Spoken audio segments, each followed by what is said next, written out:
Surely goodness and mercy shall follow me all the days of my life. I want to tell you a story.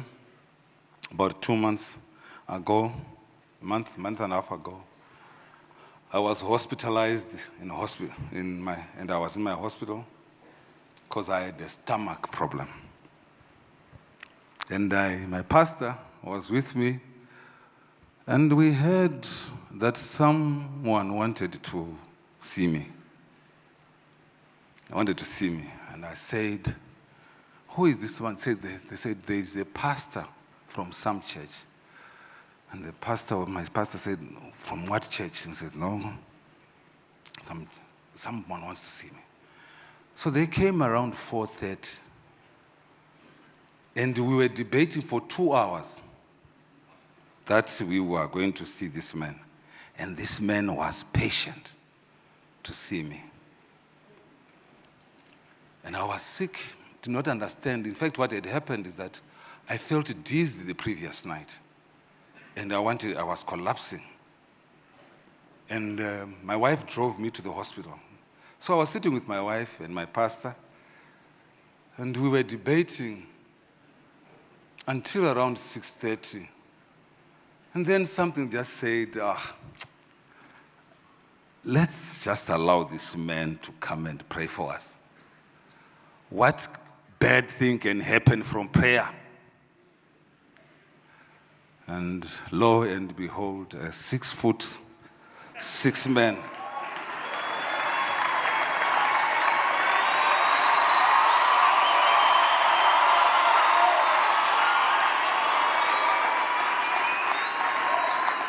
came in and touched my stomach and left. He said, that is all. He says, can you stay? No, I'm going. And I left at 8:30 that evening.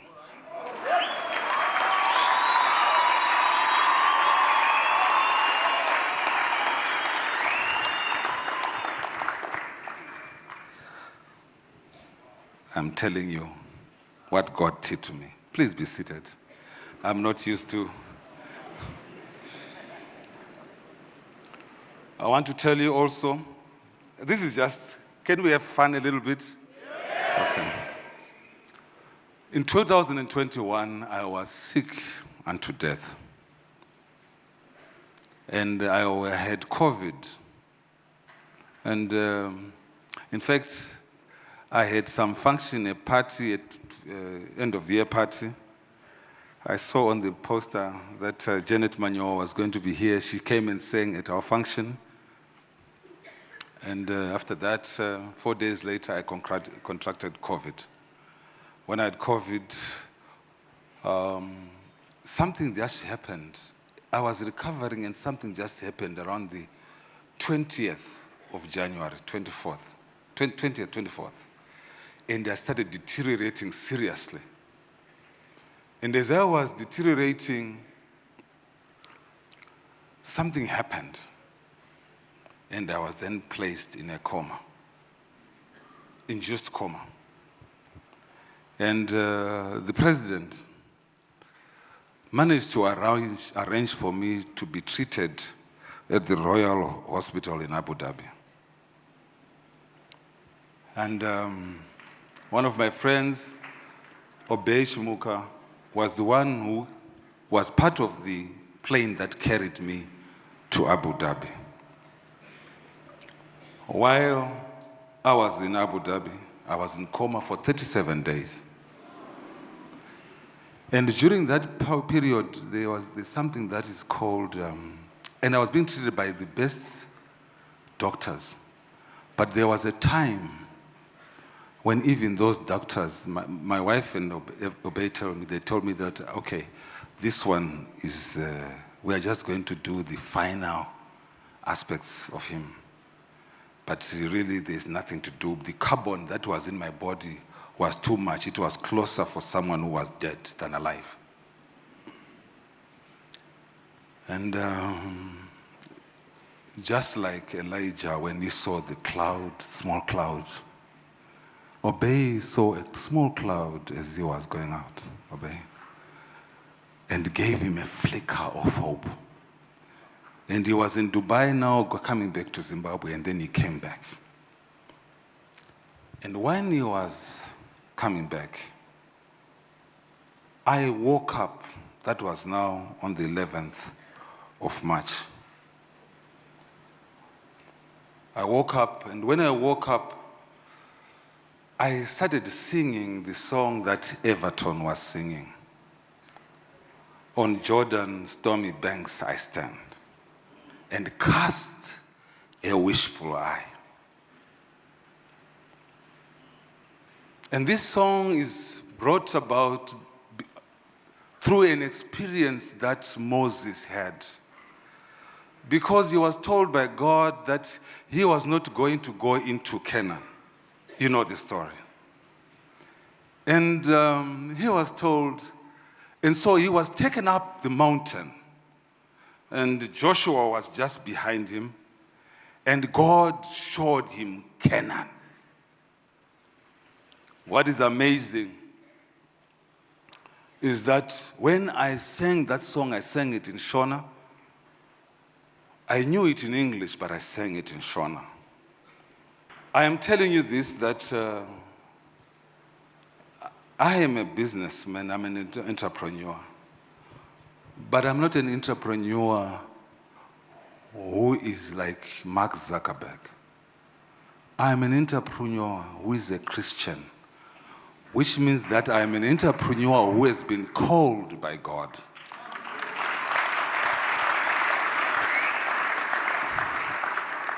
Which means that the resources that I get from my entrepreneurship are to save men, not myself. Those who are listening to my voice want to make money. But for what? For what? What is it that, are you going to use that money for? Where do you get it? Every businessman that has been successful that I know has developed their ideas around making other people better.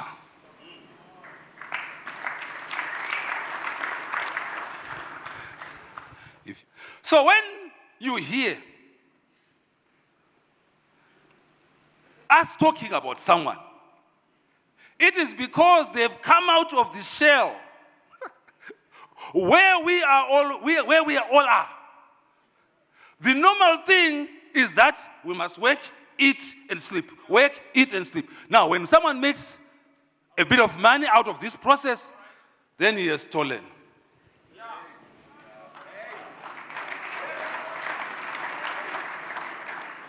Because our mindset is built around poverty.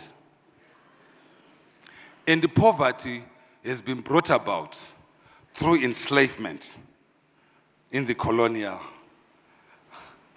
era. You are following me? So when you hear people talking about the prophet's house, they have not worked.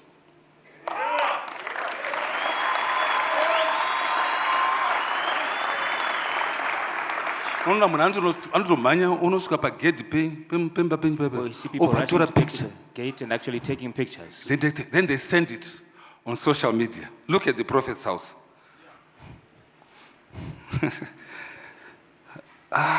You are Christians. He is a Levite.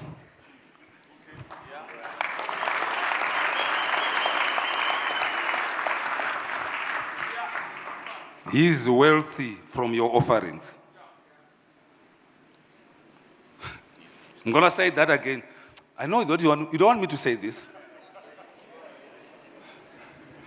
We will see how successful your church is by what house he has, what car he has. We will see how you worship God by what you do for him.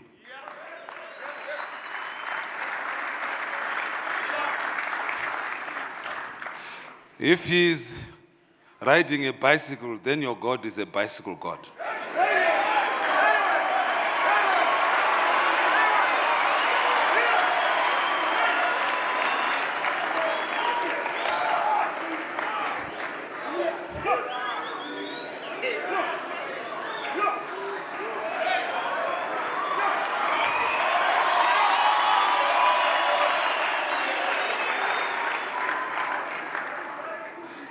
If he's driving a Rolls Royce,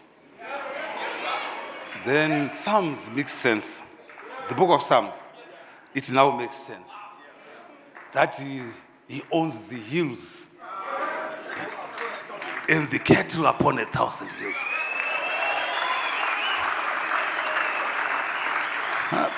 Okay, I'm not used to this. Please be seated. I want to tell you that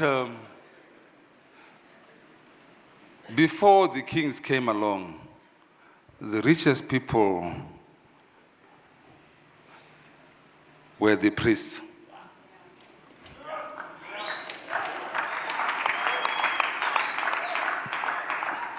Who is this leader? Who is the priest?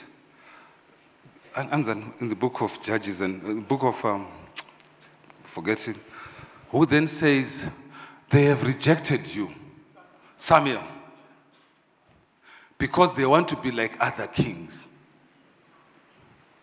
The priests were supposed to be the richest people all the time because they represent God. And then we deviated. Imagine, we are 6,500. If you return our tithes and offerings, we will return very few, little, but it will be a lot around all of us. Isn't that so? So the person who must be able to represent all of us is Prophet Makandiwa.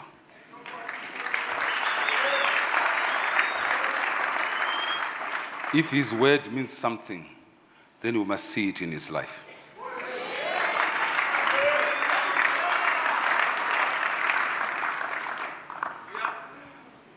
What I am saying is what I practice.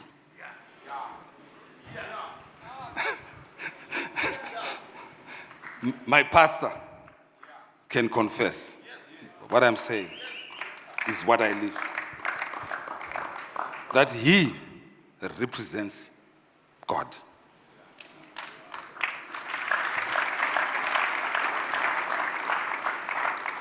If I go on holiday to Dubai, he must go to holiday in Brazil.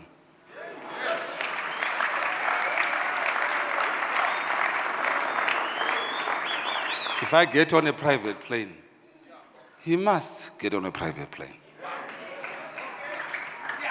Because he represents God.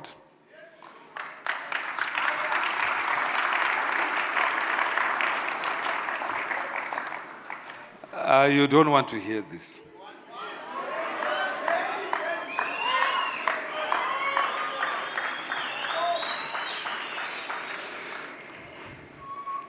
We want to be successful. And when we are successful, we neglect God. We see it by his life, that you have neglected God.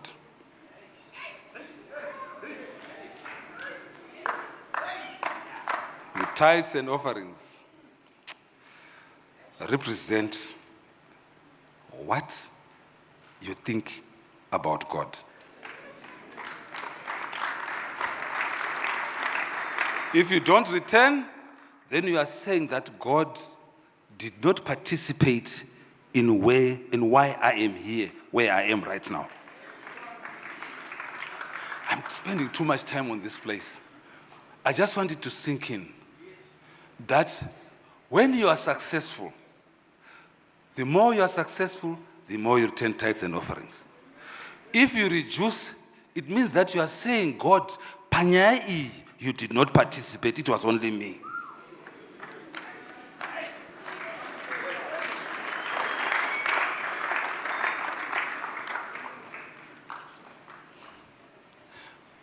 At our church, we return 10% as a tithe and 10% as an offering. which is 20%.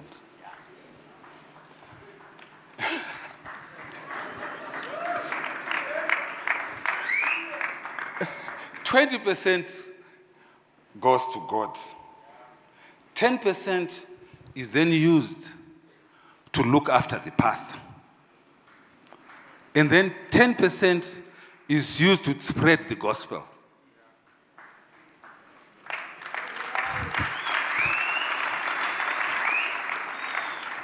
But which number is bigger, 20 or 80? Who is remaining with the most? And yet you fail to neglect, you choose to neglect God only because of 20%. And then we choose lifestyles that are beyond what God has given us. And then you then forgo giving God because of the lifestyle that you have chosen.